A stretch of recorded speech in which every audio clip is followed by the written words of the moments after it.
Hello, I am SimminLemon. I am back again, finally. Not that probably anyone was waiting, but I'm back. I built this little pink Victorian house probably a couple months ago. I think it was in June or maybe July or something.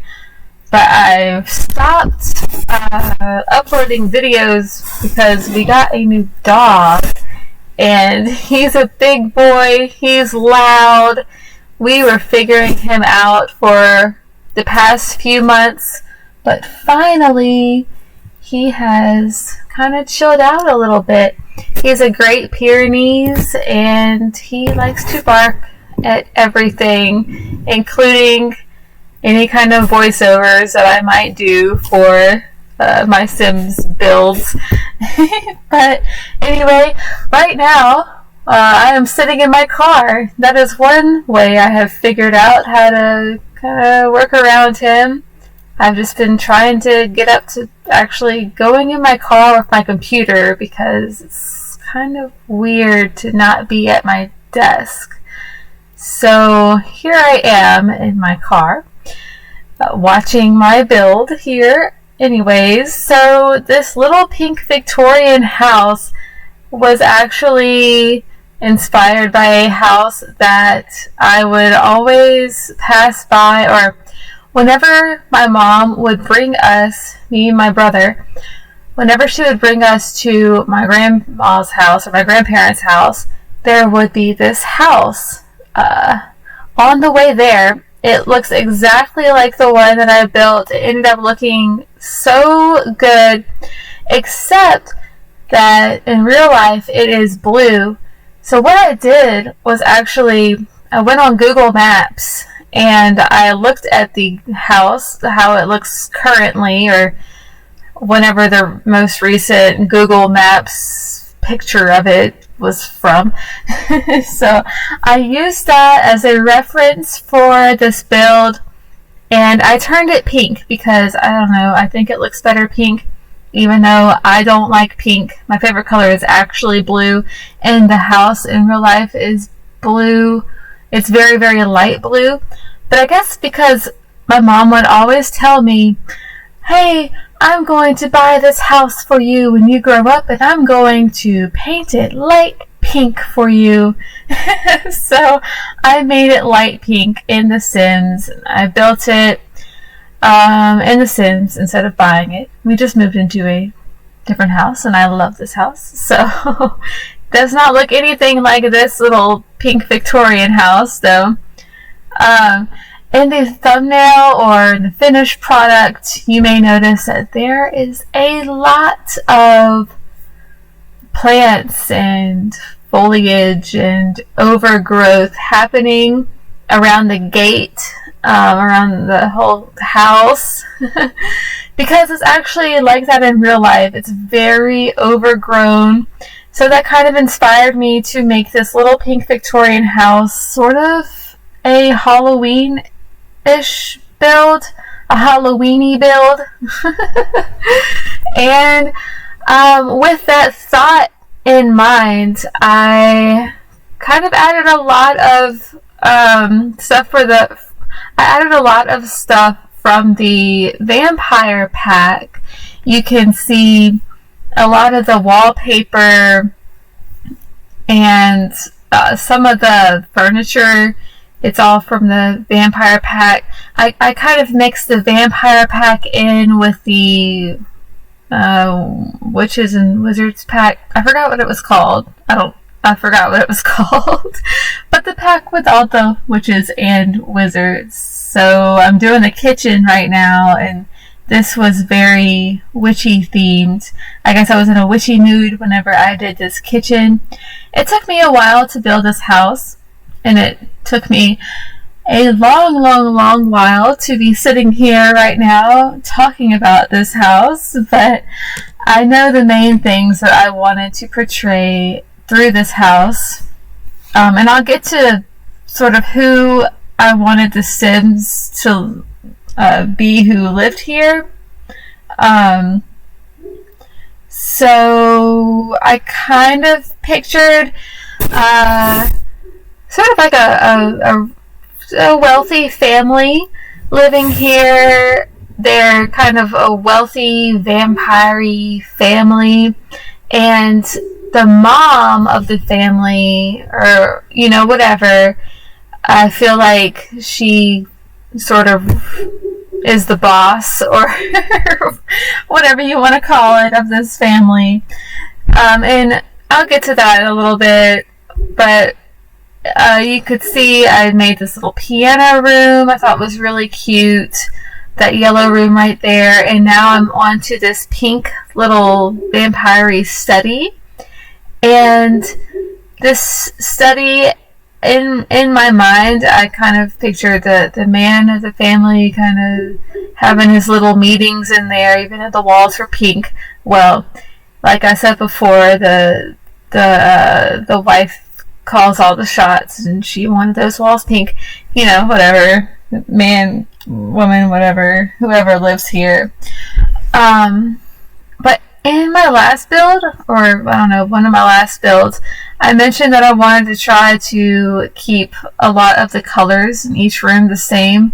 So I really tried with this house to keep it like pink and yellowy. But now we're on to this really dark bathroom. If you saw that really fast. I cannot help myself when it comes to, I don't know, gothic looking rooms. I just have to do it. I don't like pink or yellow. I don't really like it. Yet this whole house is pink and yellow. Pretty much the whole house is. But once we get to the top floor, it's when all the secrets come out from this vampire family. But here's the living room. It's pink and yellow, like I said before, but it's very formal looking. But in the corner over there, I didn't really know what to do with that at first, but I figured out I would put a little play space for whatever kids live there, their little offspring, their little vampire offsprings that live there. And the dining room. I think I get to the dining room in a second. It ends up looking very nice right off of the living room. It's kind of a weird setup, but oh well.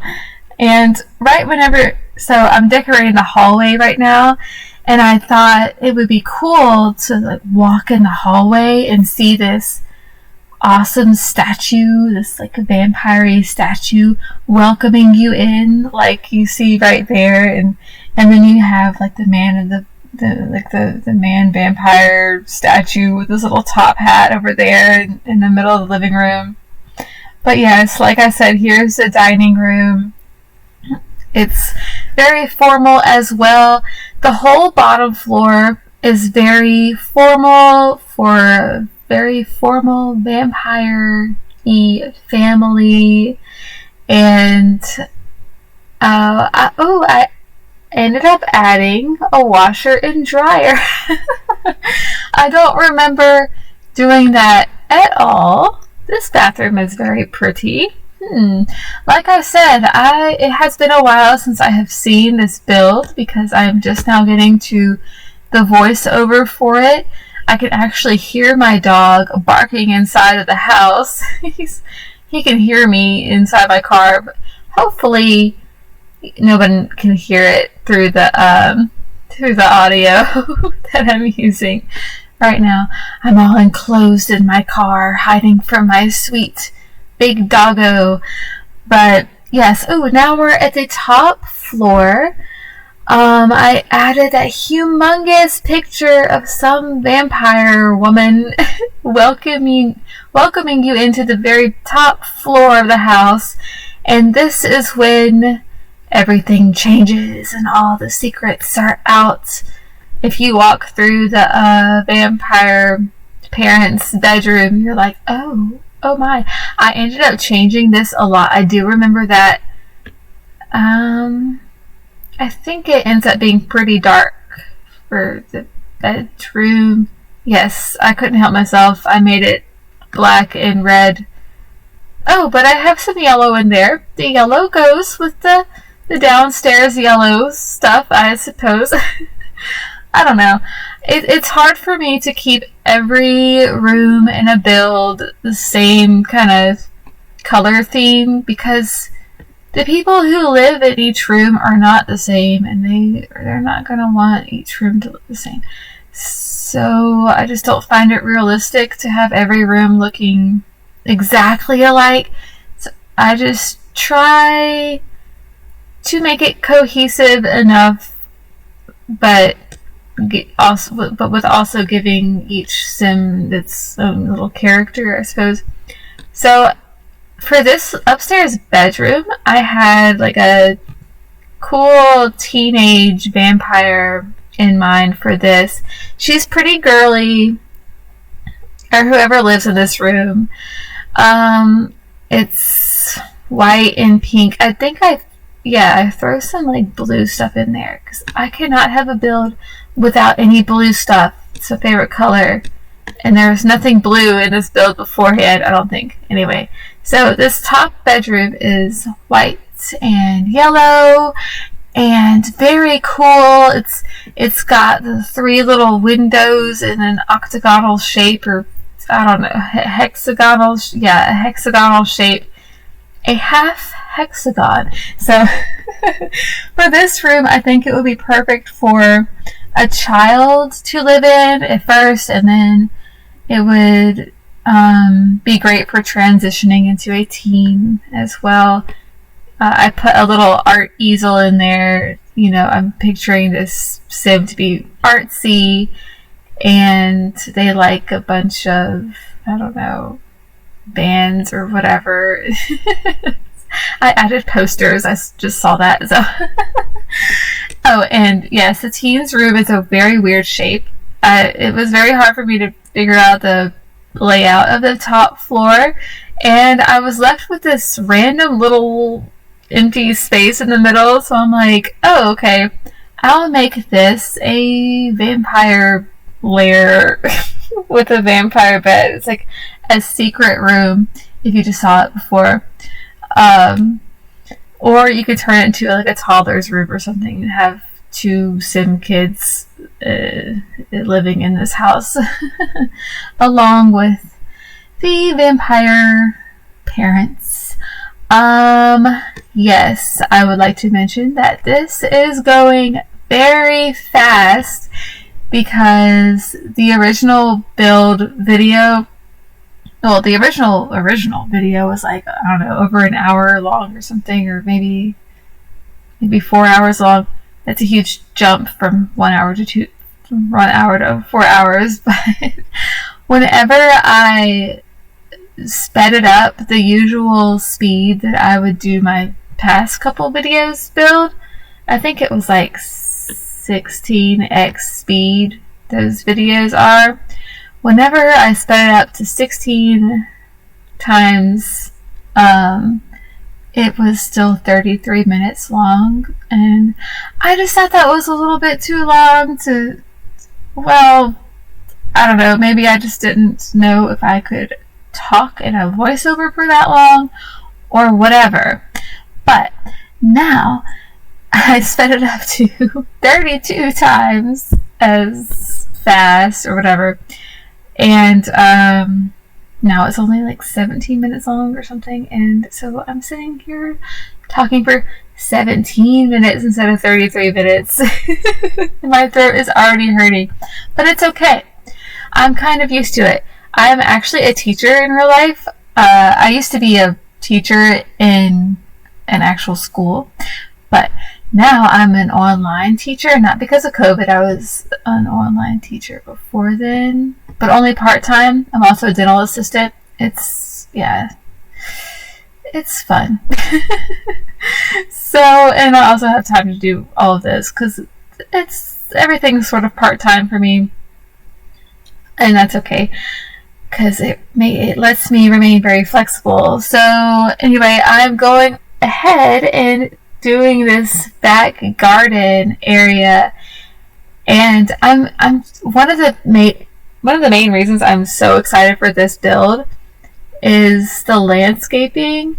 It's a bit much. It's very much. It is the muchest of all muches. But I'm very happy with how it came out. Like I said in the beginning, this house in real life is very grown over. And by grown over, I mean with like weeds and just shrubs that haven't been looked after or anything. So I decided to make it pretty in this build. I even added a little pond, which I'm not used to doing. I'm not used to doing any kind of landscaping to this caliber in any Sims build that I ever do.